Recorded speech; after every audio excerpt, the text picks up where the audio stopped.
travel services like Orbitz here, I just increasingly can never get a straight direct flight. You always have to go through several hubs. Well, it turns out that our highly complex brain system works in much the same way. Researchers published this flight map of brain messages in PLOS Biology last week, which shows that most information gets routed through several hubs that form one main structural core in the middle towards the back. Essentially, if all those nerve impulses were flights crisscrossing the country, that area would be like O'Hare or LaGuardia. The map also confirms that this main core is most active when our brains aren't actively engaged in anything. Weird, huh? Plus, it spans both sides of the brain, which underscores its connective function. Of course, we hope that it's better at serving those connections than an actual airport hub.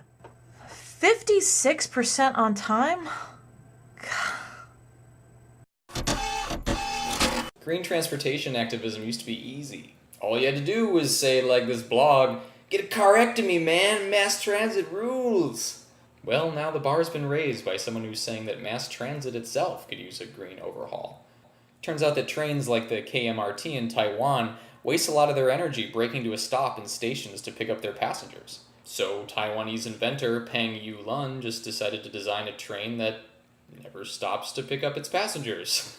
As he showed in this press conference clip, instead of getting on the train itself, people get on these boarding cars, which are then scooped up by the passing train without it actually having to stop. Same thing for getting off. You just get onto the right boarding car, which then detaches from the main train and coasts to a stop in the appropriate station.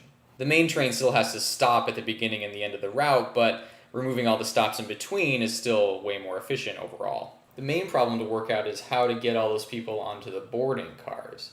But as you can see from this clip, some transit companies already have a pretty can-do attitude about that kind of thing. So, mysterious exploding meteoroids were all the rage last week with the 100th anniversary of the Tunguska event over Siberia.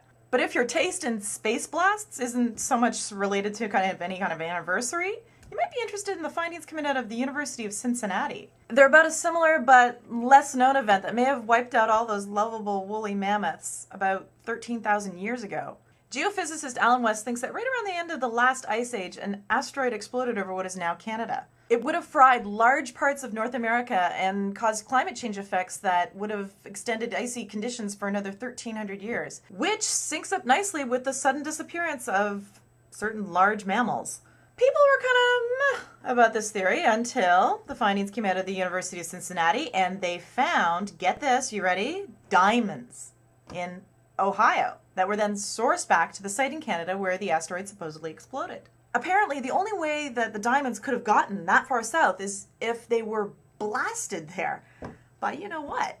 Diamonds hurtling through the sky 3,000 miles. Canada trumps the cool factor again. When a horrible accident like this one shown in London's Sun newspaper happens, you just wish that the people could be repaired as easily as the bikes. Well, a new technique currently being tested on rats and reported in the Journal of Biological Engineering might bring us one step closer to that by treating blunt head trauma the same way a bicycle repair kit fixes a flat.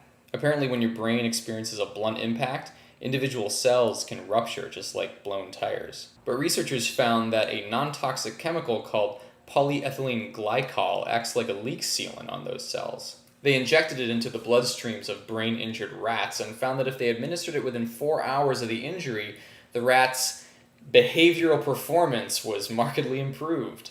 Now, this isn't literally a quick fix for a hole in your head like a patch from a bike kit. But if the chemical works the same way in humans as it did in rats, paramedics could use it at accident sites like this and reduce the potential for long-term brain damage in the victims. All of whom, by the way, were wearing helmets. No special brain leak fix kit is ever going to replace that.